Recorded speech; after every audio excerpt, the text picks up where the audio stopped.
In this video, I'm going to show you how to knit the spiral diagonal rib stitch. This is definitely not a stitch for the beginners amongst you. It's an 18 row repeat, so it's quite a long repeat, and it is definitely worth feeling confident in being able to count your rows and your stitches before you give something like this a go. If you are a beginner and are wanting something that has a similar looking texture, then you can have a go at the diagonal rib stitch, and I will link that for you now. That's a shorter repeat, but you still get really nice diagonal rows of texture. What you don't get though is these really lovely spiral effect columns running up your work. Now for those of you that do feel ready to tackle this stitch, I'm going to walk you through all 18 rows, so don't panic. We're going to go through them nice and slowly, and hopefully by the end of it you will feel confident knitting this stitch. This stitch is great because it is reversible, so that means that the front and the back of the work look exactly the same. So it's great for projects like a scarf or a blanket or anything that you want to look the same on both the front and the back. The pattern multiple for diagonal spiral rib stitch is 6, so that means that in order for this pattern to work you need to cast on a number of stitches that is a multiple of 6. I'm just going to cast on a very small sample of 36 stitches today, but you can cast on as many or as few as you like. I'm going to use the long tail cast on method, but you can use whichever cast on method you feel most comfortable with. For row 1 we have a really straightforward 6 stitch repeat that we are going to repeat all the way across the row, and that repeat goes as follows. You are going to knit 3 stitches, and then you're going to purl 3 stitches. And you want to repeat that knit 3 purl 3 combination all the way to the end of your row, and if you've counted your stitches correctly then you should be ending on a purl 3. Row 2 is the same as row 1, so you're going to work that same 6 stitch repeat of knit 3 and purl 3 all the way across your row, and just like with row 1, if you count your stitches correctly you should end your row on a purl 3. Row 3 again is the same as the first 2 rows, so you are going to once again repeat that knit 3 purl 3 combination all the way across your row, and just like the other 2 rows, if you count your stitches correctly you should finish on a purl 3. For row 4 you want to start by purling the first stitch. Next you're going to knit the next 3 stitches. And then we're going to jump into our 6 stitch repeat that you are going to repeat along your row until 2 stitches before the end of your row, and that 6 stitch repeat goes as follows. You are going to purl 3,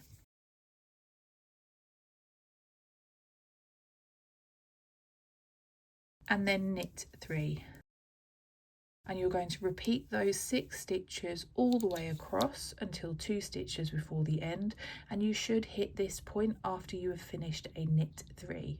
Finish off your row by purling those final 2 stitches. For row 5 you are going to start by knitting the first 2 stitches. Then you want to go ahead and purl the next 3 stitches.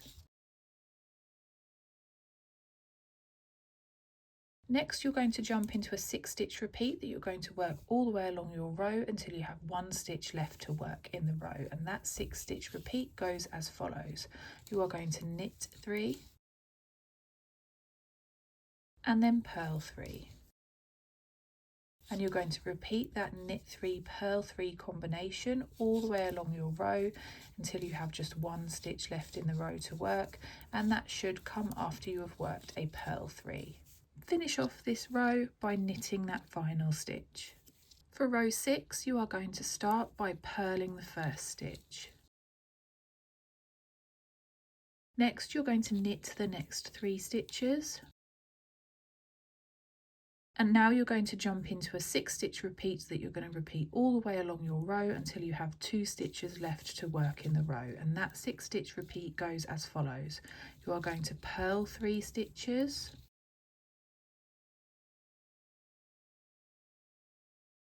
and knit 3 stitches, and you're going to repeat that purl 3 knit 3 combination until you have 2 stitches left to work in the row, and if you've counted your stitches correctly that should come after you have worked a knit 3. To finish off your row you are going to purl these final 2 stitches. Row 7 starts by knitting 1 stitch. Next you're going to purl 3 stitches.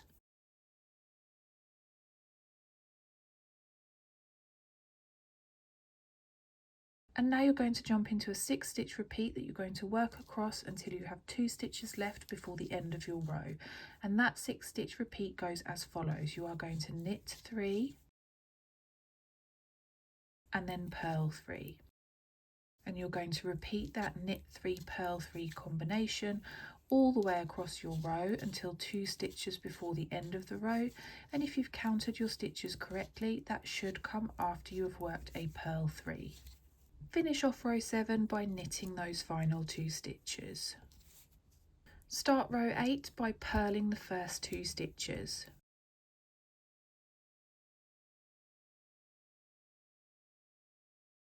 Then you're going to knit the next 3 stitches. And now you're going to jump into a 6 stitch repeat that you're going to work across your row until 1 stitch before the end of the row. And that 6 stitch repeat is purl 3,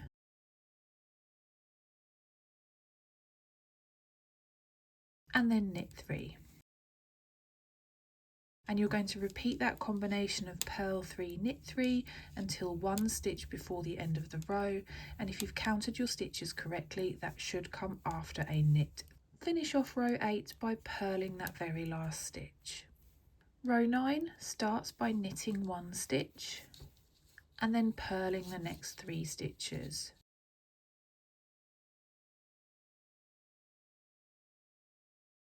Then you're going to repeat the following 6 stitches all the way across until 2 stitches before the end of your row, and that 6 stitch repeat is as follows. You are going to knit 3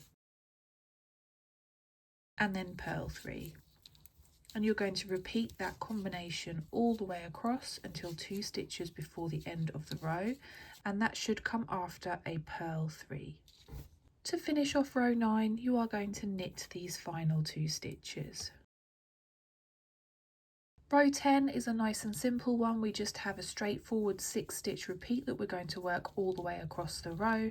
There are no odd stitches at the beginning and end of the row like with some of the other rows. And for row 10, the repeat is purl 3,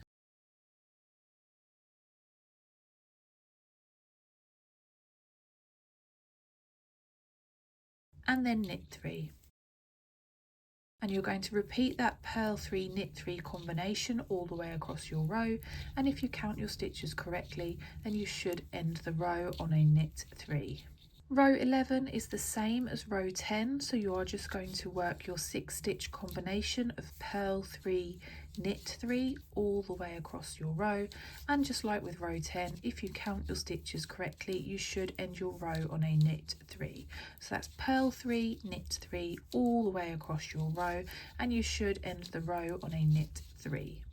Row 12 is also the same as row 10 and row 11, so you are going to work your combination of purl 3, knit 3 all the way across your row. And again, if you count your stitches correctly, you should end your row on a knit 3.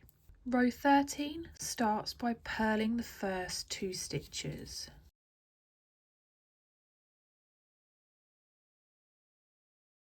Then you're going to knit the next 3 stitches. And after that, you are going to jump into a 6 stitch repeat that you're going to repeat until you just have 1 stitch left to work in the row. That 6 stitch repeat is as follows. You are going to purl 3,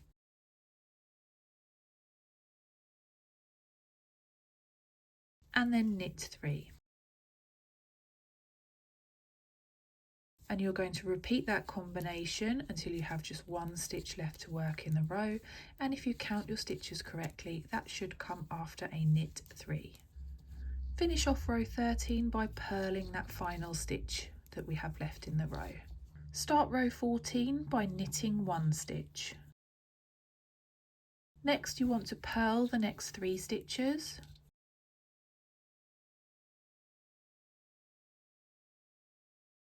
And now we're jumping into that 6 stitch repeat that should be quite familiar by now, and you're going to repeat this 6 stitch repeat all the way across until 2 stitches before the end of the row. And for this row, the 6 stitch repeat is knit 3,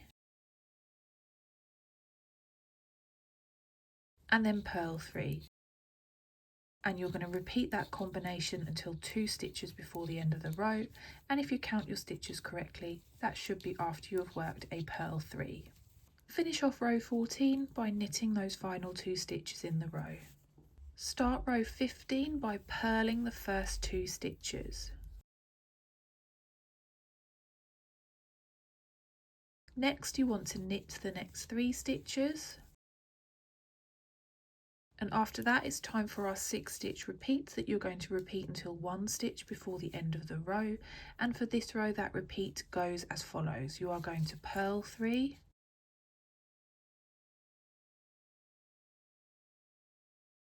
and then knit 3. And you're going to repeat that 6 stitch combination all the way across your row until you have just 1 stitch left to work in the row, and if you've counted your stitches correctly, that should come after a knit 3. Finish off your row by purling that very last stitch. Start row 16 by knitting the first 2 stitches. Then you're going to purl the 3 stitches after that.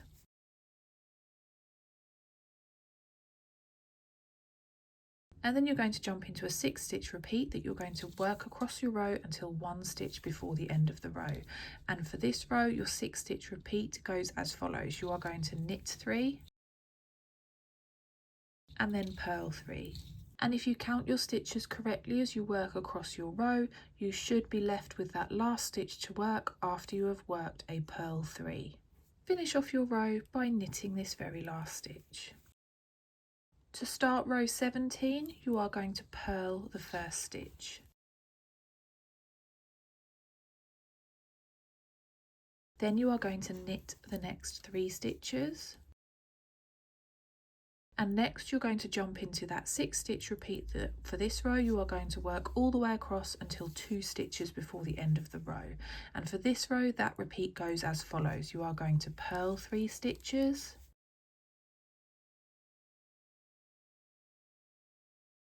and knit 3 stitches.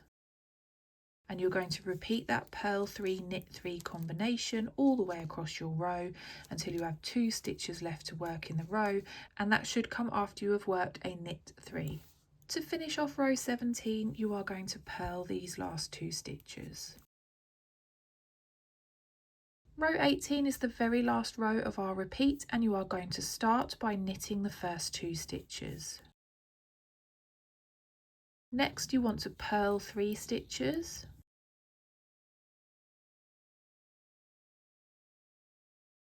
and now it's time for that 6 stitch repeat that for this row you are going to repeat across until 1 stitch before the end of the row, and for this row that 6 stitch repeat is knit 3 and then purl 3. And you're going to repeat that knit 3 purl 3 combination all the way across your row until you have just 1 stitch left to work, and if you have counted your stitches correctly you should hit that point after you have worked a purl 3. Finish row 18 by knitting that final stitch. A couple of final bits and bobs before I leave you to your knitting. When it comes to casting off diagonal spiral or rib stitch, you can cast off whenever you like. You just want to make sure that you cast off in pattern. However, I like to make sure that I cast off on an even numbered row because then I get a matching smooth edge at the top and bottom of my work. So my cast off will match my cast on. This stitch does have a habit of looking a little bit scrappy at the side. So you can see on my sample here, I have actually added a 2 stitch selvage and I have knitted that in garter stitch, and that just gives me really nice neat edges to my work, and I don't get that slightly scrappy edge that I get when I work without any sort of selvage at all, but it's entirely up to you. For those of you that want a written pattern, there is of course a pattern on my blog and I will link that in the description for you to take a look at. And if you want to have a go at another type of diagonal rib stitch, then why not give the chevron zigzag stitch a go? That one has amazing texture too.